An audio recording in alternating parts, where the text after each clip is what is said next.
to Experts Corner, and tonight our final Experts Corner is tech and technology. Tech, anything goes. Any question, we'll get into some of the big stories from the world of tech, and we'll do that with Burton Kelso now, who is a tech expert based in Kansas in the United States. Burton, hello my friend, how are you? Oh, we can't hear you, Burton, for some reason. I'm not sure. We've got a bit of a... It's truly falling apart.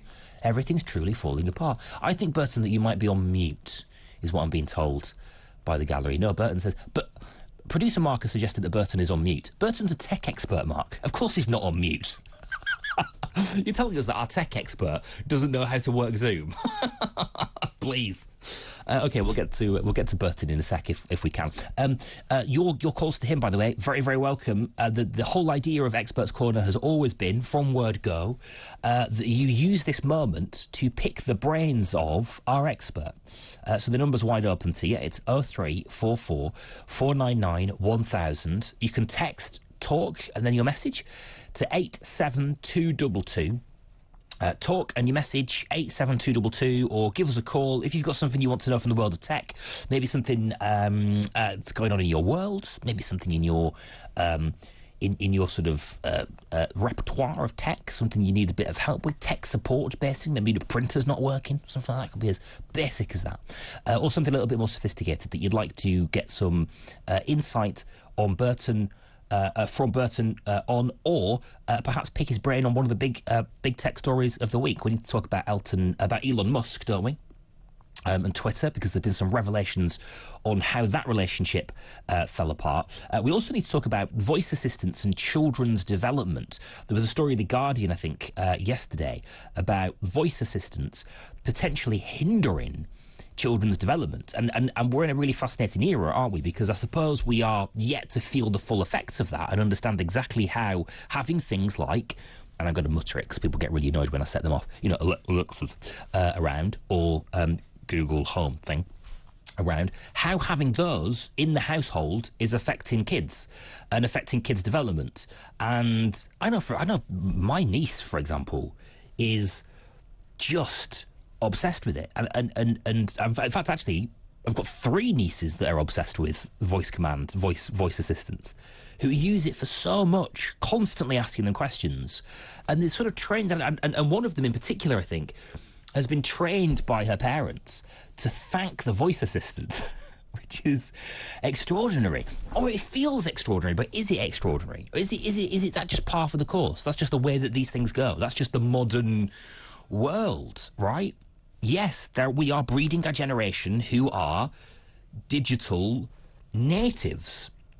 Tech and technology is going to play a much more significant part in their early development than it did for any of us. That's just the way it goes. And we've got to find ways of being able to navigate that. Or are we jamming together there two things that are totally at odds with each other?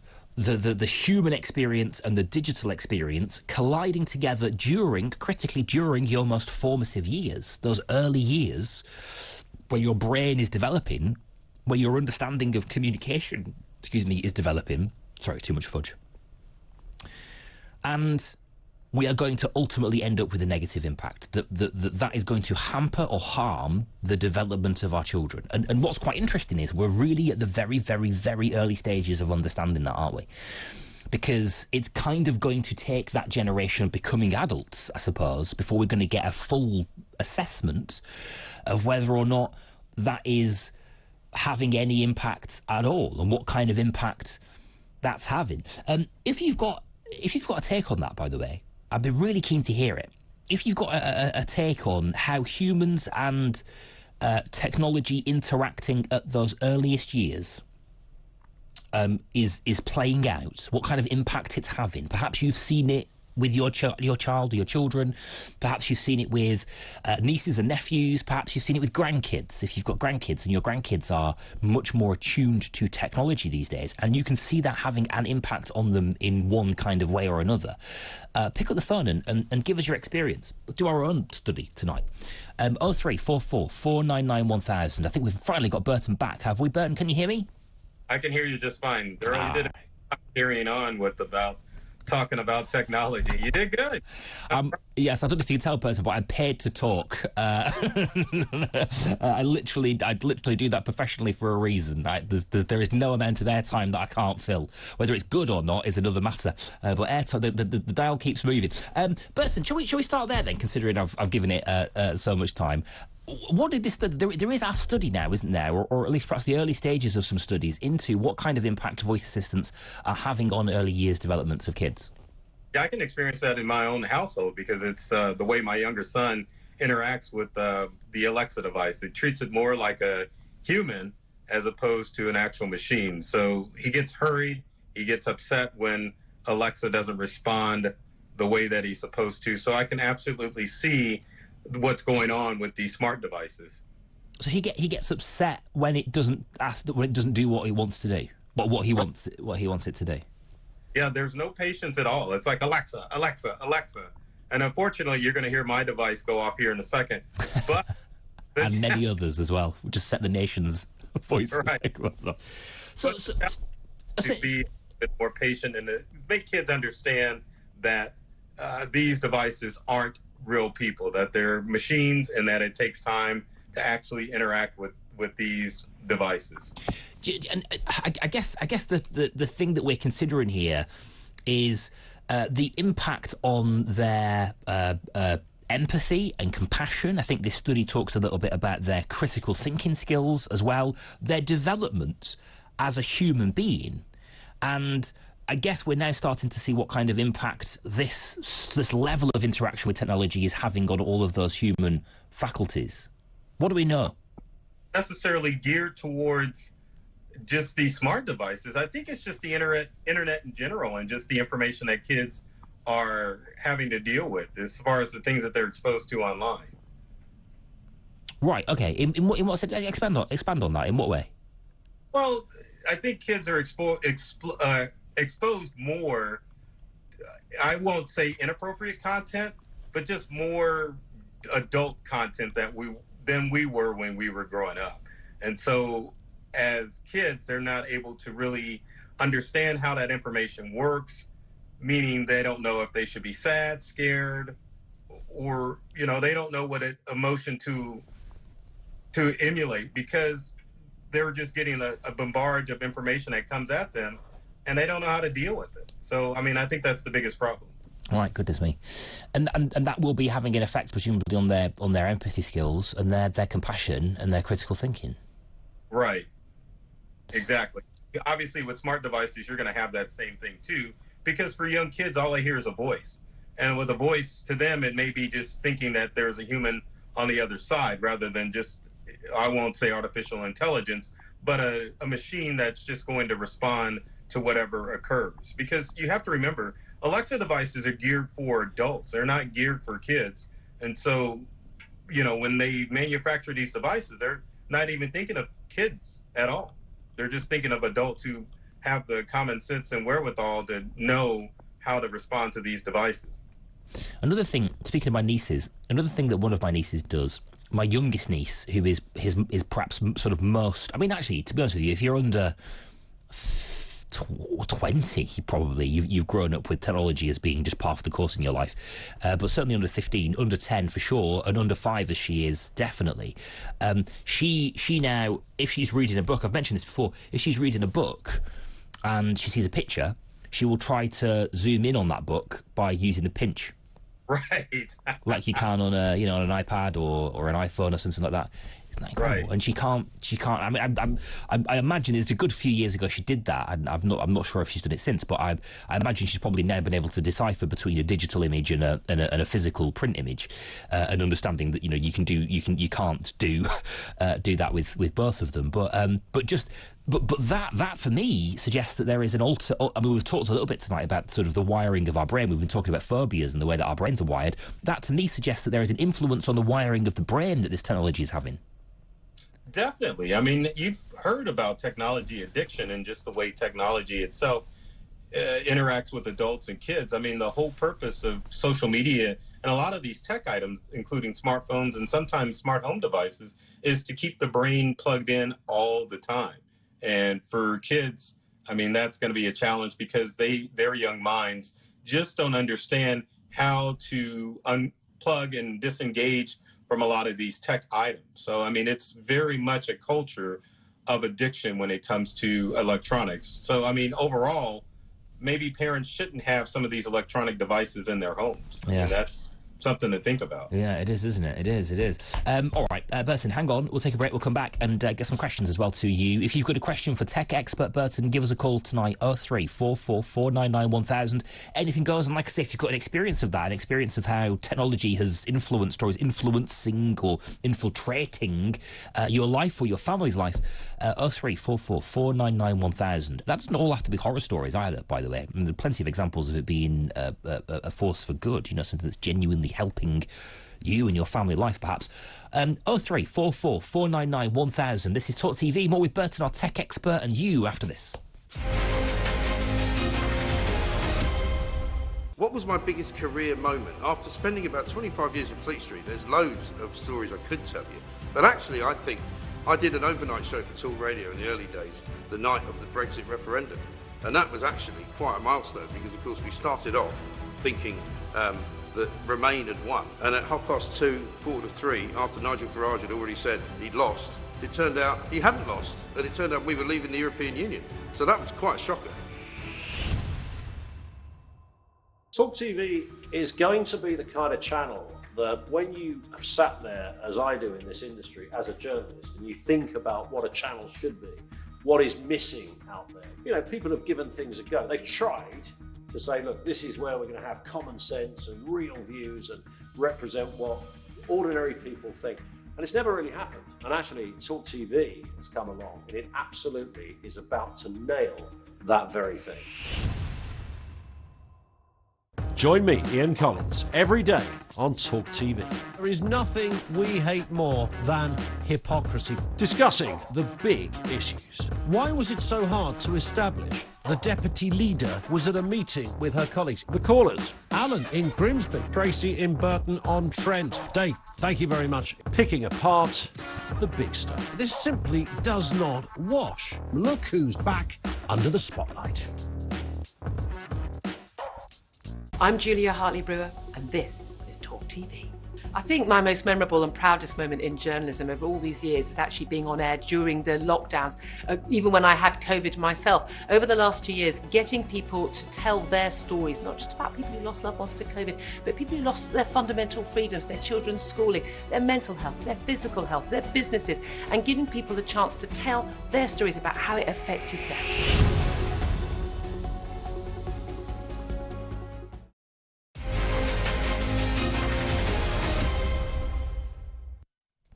Hello, this is Talk TV, live tonight from the Talk Radio studio. It's 2:45. Thank you for your company. After 3 this morning, we're going to head to the United States to take stock of the effects of that devastating, and it really is devastating, storm that has ripped through Florida and South Carolina. It's the tail end of it. It's downgraded somewhat, but the tail end of it has whipped through North Carolina in the last couple of hours. We're also, I think, expecting to see some of the fallout from it here in the United Kingdom as well. I think it's likely to make its way across the Atlantic, literally kind of its tail. And so I think we can expect some pretty rough weather in the next week or so. We'll take stock of what that looks like in the States and what it looks like in Florida. Truly, truly devastating images. We'll be live to Florida to speak to somebody there. We'll also be in South America as well, where also a place that's felt the devastation of Storm Ian, and Cuba in particular, that was really badly hit before the storm made its way up to Florida. Cuba still really struggling with the after effects.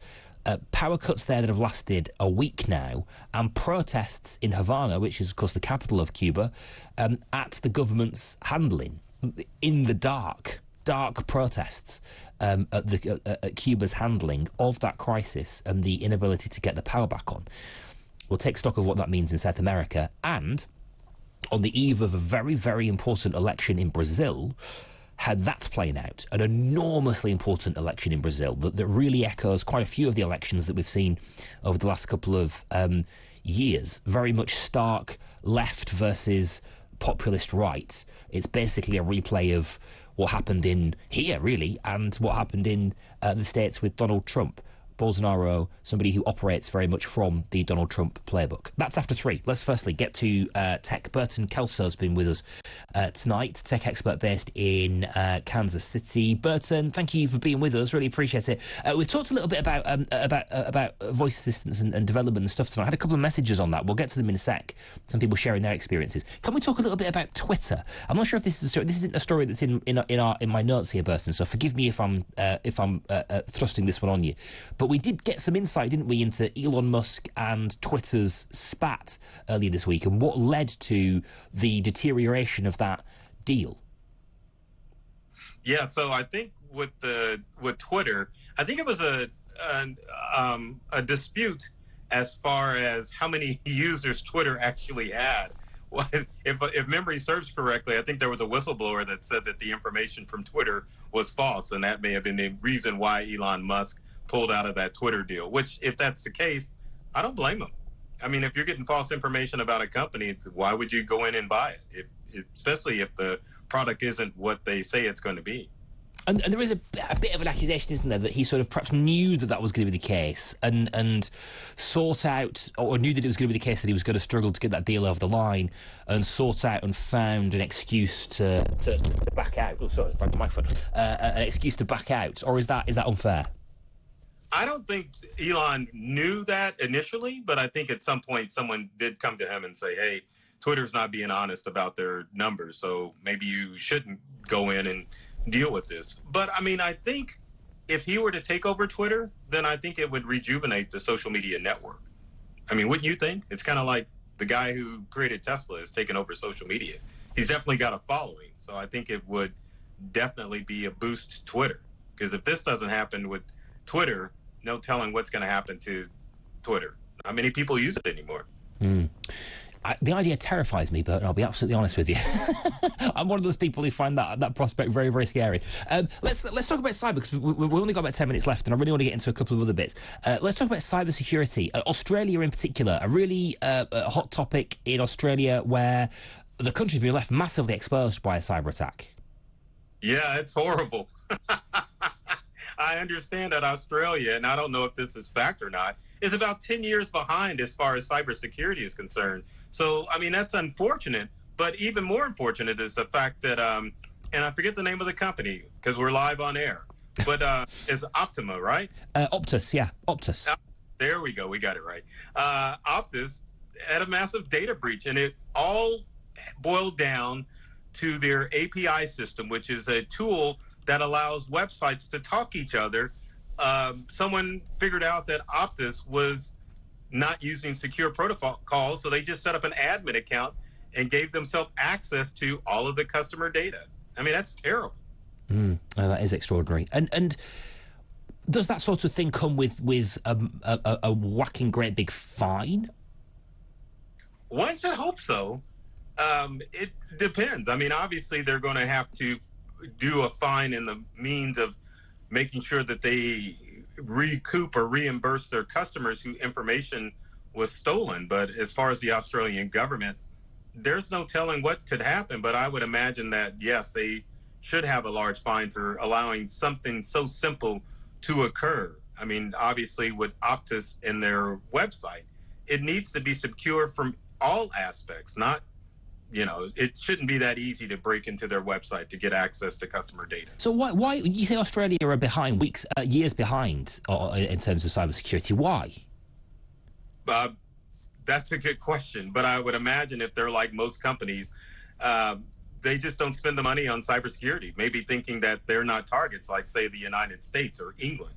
But, I mean, there's really no excuse. I mean, cybercrime affects everyone, and they need to have protocols in place in order to make sure that they aren't breached. Crikey. Okay, let's. I want to chuck a question at you, if that's all right. Andre says, this is a good question. Andre says, what does your tech expert make of video games, the video game industry? I think Andre's asked us about this before. He says, does your tech expert think that the video games industry is a bubble that will burst? I don't think so. I mean, video games are just so popular, and I don't think you'll ever see an end to them. I mean, you had the video game crash of 1983, but ever since then, video games have always just excelled. In fact, they're making more than motion pictures now. And as the technology changes and you've got different variety of games, I mean, it's just going to continue to go, because initially you just had consoles, but then you had games for computers, and now you got games for smartphone and tablets. So, I mean, the sky's the limit, and the audience has become a lot wider too. It used to be just young kids. Now you've got adults, you've got women playing games. So, I mean, yeah, the sky's the limit, and I don't see it ending anytime soon. It's also massively profitable, isn't it? I mean, there's an enormous amount of money swirling around in that sport. Perhaps more in that sport than there are in some physical sports. I think so, and I think one of the reasons that why video games has lasted so long is that video game companies have understood that they need to start taking part of licensing for specific brands, like, say, Disney or Marvel, or even like Harry Potter. I mean, that definitely gives games a longer life, and it makes it easier to get fans to those games rather than trying to come up with the next Mario or the next Sonic the Hedgehog or even the next Crash Bandicoot. Those brands obviously have succeeded, but to come up with another successful brand is harder. So when the licensing, it definitely gives longer legs to the video game industry. Okay, another question here. Yam says, are we using, this is clearly triggered by the conversation we've been having tonight. Yam says, are we using too much tech to replace humans? I can't remember the last time I interacted with a human at a bank or a supermarket. Yeah, I think so. I mean, if you have ever seen the videos of the Boston Dynamic robots running around and dancing and doing all sorts of stuff, it looks like robotics and technology has become a little entrenched in our lives. And I think on top of that, you've got your social media companies and large media companies that are collecting our data so that they can target us with ads. I mean, I think technology has overstepped our boundaries a little bit. I think if there was a little bit more responsible tech use, it would be great. But right now, I mean, I think it's just too involved in our lives. It doesn't take much for you to Google somebody and find out information about them. And Eno says, where's it going? He says, what do your tech experts think tech will look like in 30 years? Are we talking about quantum tech by that point? Paint us a picture on our final show together. Paint us a picture of our world in 30 years from now and the use of technology. That's a tough one because technology changes about every 18 months. It's no telling what people will be involved in. I mean, will social media be around? It's kind of hard to say. I know that we will probably experience a more virtual world. I mean, you've already seen different creations of the metaverse. I mean, for example, Roblox is the metaverse. So I think you'll see more online interaction, more virtual working. But as far as what types of technology that will involve, it's kind of hard to say because you think people would really get into the Oculus, and they have, but it's not like our whole culture has been involved with that. So maybe as the price of Oculus has come down, you'll see more people putting on virtual headsets to interact with each other as opposed to meeting face to face. But I will say, overall, technology is going to bring our world closer. Not quite Star Trek, but I think we'll be a little bit more engaged online than we are right now. Yeah, I'm so fascinated by VR and the metaverse, I guess, which is interesting everybody, isn't it? It's not new.